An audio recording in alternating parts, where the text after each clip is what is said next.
Hello everyone, welcome back to our channel. आज की इस वीडियो में हम फाइनली केमिस्ट्री वाला पोर्शन करेंगे। These all are questions taken from past papers of I math. ठीक है, so without any further do let's start. Question 1 है हमारे पास, which of the following elements has the smallest atomic radius. सबसे smallest atomic radius किसका होता है? Atomic radius क्या है? स्पेसिफिकली जब आप रेडियस की बात करते हैं तो आपका सेंटर से बाउंड्री ऑफ द सर्कल यानी कि सर्कमफेरेंस के दरमियान का जो डिस्टेंस होता है उसे हम रेडियस कहते हैं। ठीक है, लेकिन एटम के अंदर उसकी जो बाउंड्री होती है वो डिफाइंड नहीं होती। ठीक है, तो इसीलिए हम एटॉमिक रेडियस को कैसे मेजर करते हैं? आप दो होमोजेनस एटम्स लेंगे, अगर आप मॉलिक्यूल का रेडियस ले रहे हैं तो। ठीक है, तो ये आपके पास एक मॉलिक्यूल है। फॉर एग्जांपल क्लोरीन आप ले रहे हैं, ये भी क्लोरीन का एटम है, ये भी क्लोरीन का एटम है। होमोजेनस यानी कि दोनों सेम एटम्स आ गए। अब इसके दोनों के न्यूक्लियस के दरमियान का जो डिस्टेंस होगा, the distance between the nucleus of two adjacent homogeneous atoms in the gaseous form, ये डिस्टेंस कहलाएगा एटॉमिक रेडियस ऑफ क्लोरीन। ठीक है, अब एटॉमिक रेडियस का आपके पास ट्रेंड होता है, जनरल ट्रेंड आपको पता होना चाहिए कि लेफ़्ट टू राइट जब आप जाएंगे तो एटॉमिक रेडियस डिक्रीज़ होगा, यानी कि जैसे जैसे ग्रुप बढ़ता जाएगा उस तरीके से आपका एटॉमिक रेडियस कम होता जाएगा। ठीक है, तो अगर आप देखें, और अच्छा, डाउन द ग्रुप आपके पास एटॉमिक रेडियस इंक्रीज़ होगा। जैसे मेरे पास lithium, sodium, potassium, rubidium, caesium, ये फर्स्ट ग्रुप है। ठीक है, अल्कली मेटल्स, तो इसमें आपके पास down the group atomic radius बढ़ रहा है, यानी कि सीजियम का एटॉमिक रेडियस सबसे ज़्यादा है, लिथियम का सबसे कम है। अच्छा, अब यहाँ पे हमें स्मॉलेस्ट एटॉमिक रेडियस बताना है। सोडियम फर्स्ट ग्रुप से बिलोंग करता है, क्लोरीन सेवन्थ ग्रुप से, एल्युमिनियम थर्ड ग्रुप से, फॉस्फोरस फिफ्थ ग्रुप से, मैग्नीशियम सेकेंड ग्रुप से। अब ये मुझे कैसे याद है, आपको भी याद ये करना होगा। ठीक है, this is like basics of chemistry. आपको पहले 20 एलिमेंट्स का एटॉमिक नंबर, मास और ग्रुप नंबर, ये सारी चीज़ें याद होनी चाहिए। ठीक है, और अगर आपको ग्रुप नंबर पता है तो आसानी से आप पता लगा सकते हैं उसके लास्ट शेल में कितना आइटम है। जैसे अगर 7th ग्रुप से क्लोरीन बिलोंग करता है तो इसके वैलेंस शेल में 7 इलेक्ट्रॉन होंगे, एल्युमिनियम में 3 इलेक्ट्रॉन्स होंगे वैलेंस शेल में। ठीक है, तो एक चीज़ से आपको बहुत सारी चीज़ें पता लग जाएंगी। अब जैसे इस क्वेश्चन में मुझे ग्रुप नंबर पता है तो मैं आसानी से, मुझे पता है क्लोरीन आंसर है, क्योंकि क्लोरीन के एटॉमिक आपका क्लोरीन का ग्रुप नंबर 7 है, और जब आप लेफ़्ट टू राइट जाते हैं तो एटॉमिक नंबर डिक्रीज़ होता है, तो क्लोरीन का सबसे कम एटॉमिक रेडियस है। ठीक है, तो इसके एटम से, क्योंकि ये छोटा एटम है, इसके एटम से इलेक्ट्रॉन निकालना बहुत मुश्किल है, क्योंकि हमें पता है क्लोरीन में 7 इलेक्ट्रॉन है, 1 इलेक्ट्रॉन ये एक्सेप्ट करता है, देगा कभी नहीं, डोनेट नहीं करेगा अपना इलेक्ट्रॉन। तो डेफिनेटली क्योंकि इसका एटम बहुत छोटा है तो इसकी आयोनाइजेशन एनर्जी यानी कि इलेक्ट्रॉन को निकालने की एनर्जी बहुत ज़्यादा होगी। चलें, नेक्स्ट क्वेश्चन है हमारे पास, क्वेश्चन 2। यहाँ पे नंबर, मतलब जिस साल में ये क्वेश्चन आया हुआ है वो भी ऊपर मेंशन किया हुआ है, तो आप ये देख सकते हैं। Okay, which of the following species is iso electronic with neon. Iso electronic किसे कहते हैं? आइसो यानी कि सेम, इलेक्ट्रॉनिक यानी कि नंबर ऑफ इलेक्ट्रॉन्स। तो बताइए इनमें से कौन सा ऐसा एलिमेंट है जिसमें और नियॉन में सेम नंबर ऑफ इलेक्ट्रॉन होंगे। अच्छा, नियॉन की अगर आप बात करें, नियॉन में एटॉमिक नंबर क्या होता है? 9 ही होता है ना एटॉमिक नंबर? नहीं, 9 होता है फ्लोरीन का। ठीक है, 10 होता है नियॉन का एटॉमिक नंबर और 20 इसका एटॉमिक मास होता है। तो चलें, फ्लोरीन माइनस लिखा हुआ है यहाँ पे, तो फ्लोरीन में हमारे पास 9 इलेक्ट्रॉन होता है। अब उस पर माइनस चार्ज है, यानी कि माइनस चार्ज कब आता है? जब आप इलेक्ट्रॉन गेन करें, तो इसके पास 10 इलेक्ट्रॉन हो गए। ठीक है, सोडियम पॉजिटिव, सोडियम में 11 इलेक्ट्रॉन होते हैं जनरली। अब 1 इलेक्ट्रॉन उसने दे दिया पॉजिटिव, यानी कि जब वो डोनेट कर देगा इलेक्ट्रॉन तब पॉजिटिव चार्ज आता है, कैटाइन बन जाता है, तो यहाँ पे 10 इलेक्ट्रॉन हो गए। अब ऑक्सीजन में कितने इलेक्ट्रॉन होते हैं?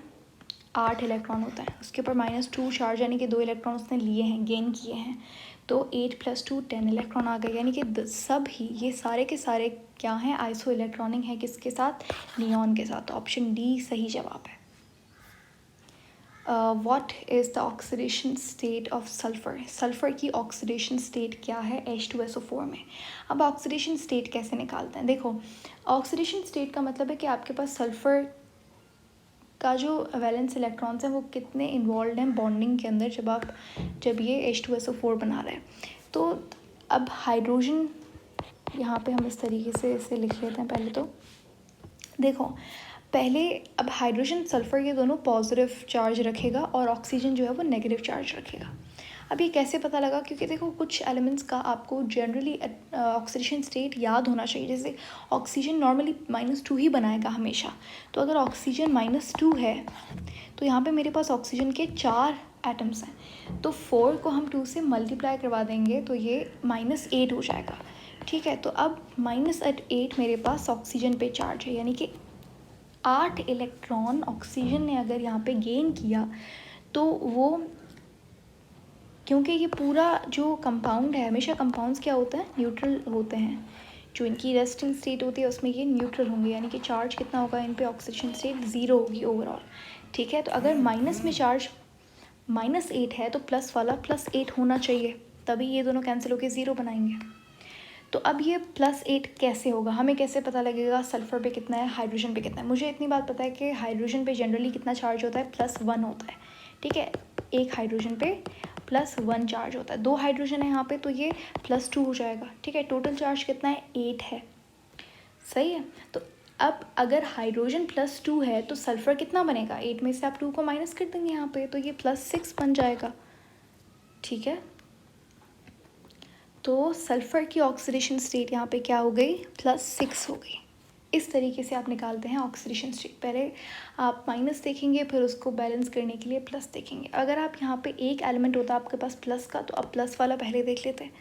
ठीक है, दिस वॉज क्वेश्चन 3। ठीक है, 4 विच of the following has the highest boiling point. इनमें से सबसे ज़्यादा बॉइलिंग पॉइंट किसका होता है। तो देखिए बॉइलिंग पॉइंट डिपेंड करता है आपके पास वन डेर वाल्स फोर्सेस के ऊपर, या फिर आप कह सकते हैं इंटरमॉलिक्यूलर फोर्सेस पे। 2 तरीके की फोर्सेस होती हैं ना, एक इंट्रामॉलिक्यूलर और एक इंटरमॉलिक्यूलर। इंट्रामॉलिक्यूलर क्या होती हैं कि जो मॉलिक्यूल के अंदर फोर्स है, जैसे covalent, ionic, metallic, coordinate, covalent, ये इंट्रामॉलिक्यूलर। इंट्रा यानी कि मॉलिक्यूल के अंदर वाली फोर्स। जैसे H2O के अंदर कौन सी फोर्स है, कोवेलेंट बॉन्डिंग है।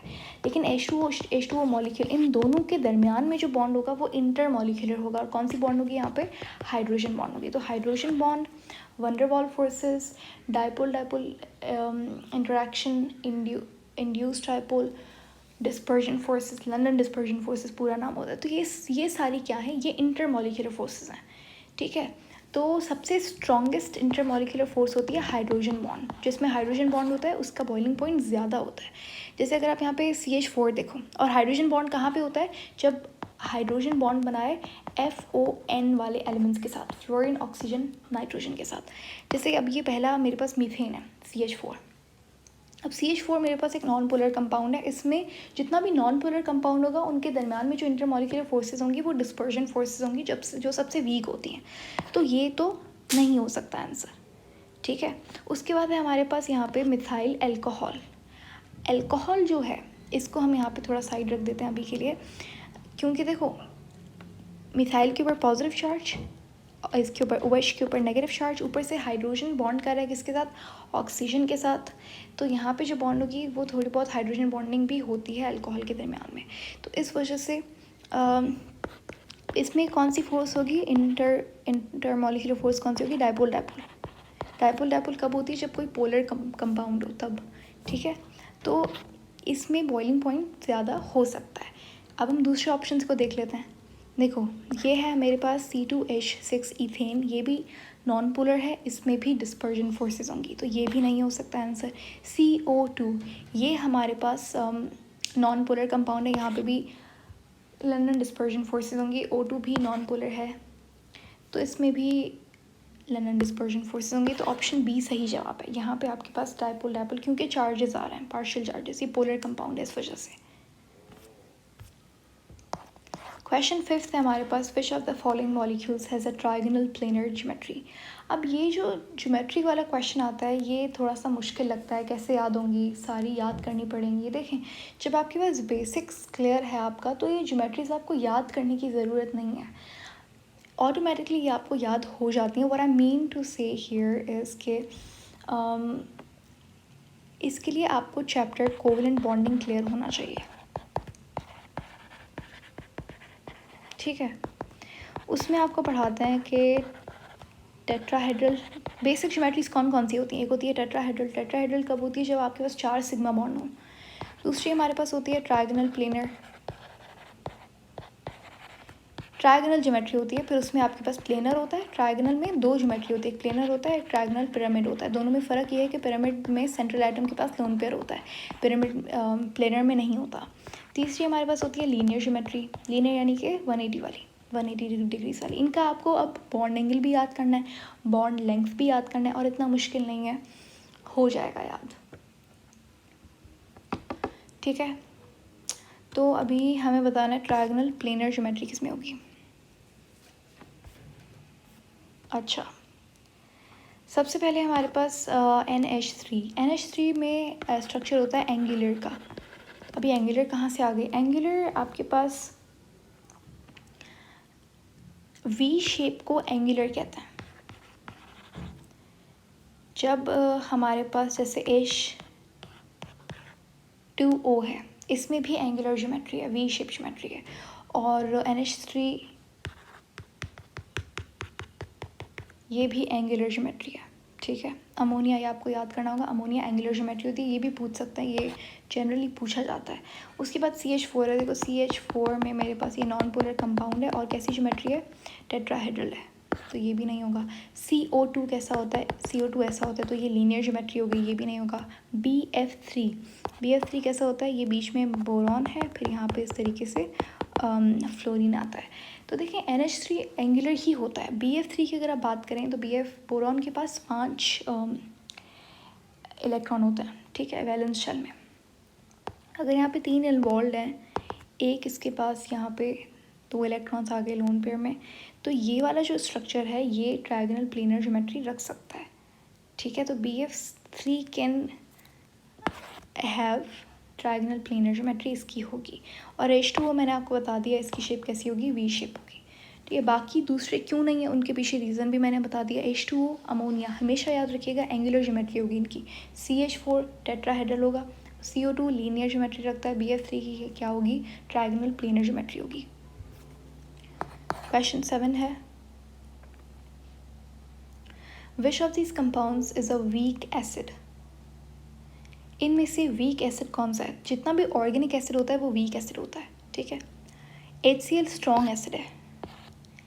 HNO3 नाइट्रिक एसिड, ये भी स्ट्रॉन्ग एसिड है, ठीक है। उसके बाद methyl carboxylic acid, basically acetaldehyde, ठीक है, ये एक ऑर्गेनिक एसिड है। एसिटाल्डिहाइड नहीं, सॉरी, वो तो एल्डिहाइड का नाम होगा, इसका जनरल नेम क्या होगा? Acetic acid. तो ये एक ऑर्गेनिक एसिड है, इसी वजह से ये कैसा है? ये वीक एसिड है।